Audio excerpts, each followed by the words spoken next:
suis là sur invitation de l'Association marocaine de relations clients, qui est une association qui regroupe un certain nombre d'entreprises qui exercent notamment dans l'offshoring et plus précisément dans les centres d'appel. Vous savez que ce secteur emploie un certain nombre important de jeunes cadres, niveau Bac plus 2, Bac plus 5, beaucoup de jeunes femmes, de jeunes filles. C'est un secteur qui emploie beaucoup de femmes. Et l'idée qui est véhiculée sur le secteur de l'offshoring en général, des centres d'appel, c'est que c'est un secteur stressant, c'est un secteur qui n'assure pas les conditions minimales de travail. Or, il se trouve que je suis ravi de l'apprendre.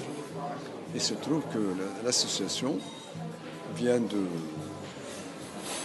dispose d'une charte sociale, d'une charte de responsabilité, de déontologie, qui satisfait un certain nombre de droits humains au niveau du travail, en termes de rémunération, en termes de contrat de durée de travail. Il semblerait que l'essentiel des employés sont dans une logique de contrat à durée indéterminée, même si par ailleurs c'est un secteur qui ne retient pas suffisamment pour une longue durée. Il ne retient pas les employés parce que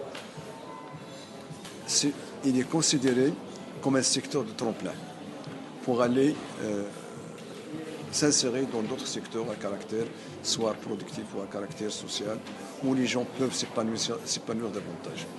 Toujours est-il qu'on va s'assurer, on va veiller au niveau des ministères à travers le contrôle que nous effectuons, afin que les conditions de vie et de travail, les conditions de travail soient respectées et avec des rémunérations convenables et le respect de la dignité humaine. Est-ce que c'est, excusez-moi, une telle charte, est-ce qu'elle est, c'est-à-dire étendue à d'autres secteurs? Ou bien c'est le premier secteur d'activité qui... Il y a beaucoup, ça dépend de chaque secteur.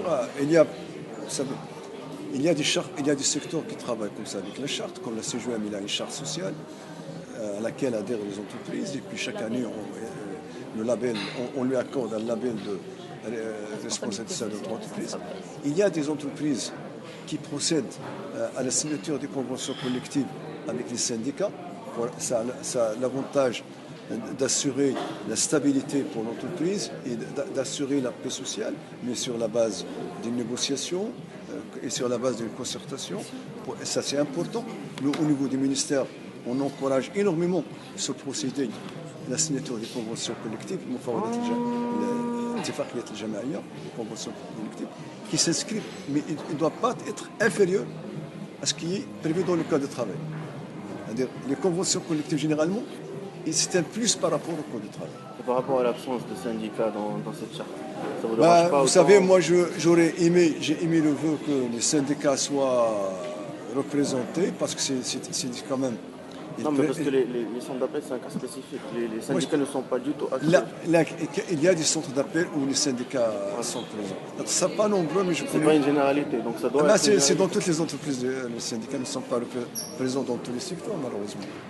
Il y a une série d'activités où les syndicats ne sont pas présents. Maintenant, on tend vers la généralisation de la présence syndicale. Parce que la présence syndicale doit être vue par l'entreprise comme un plus. C'est la base de la démocratie. La base de la démocratie, la base de la concertation et la base de la stabilité. Quand vous avez un syndicat, vous avez un partenaire avec lequel vous discutez. Et la paix sociale. Mais vous n'avez pas de syndicat. Il y a le vide. Et quand il y a le vide, il y a le danger.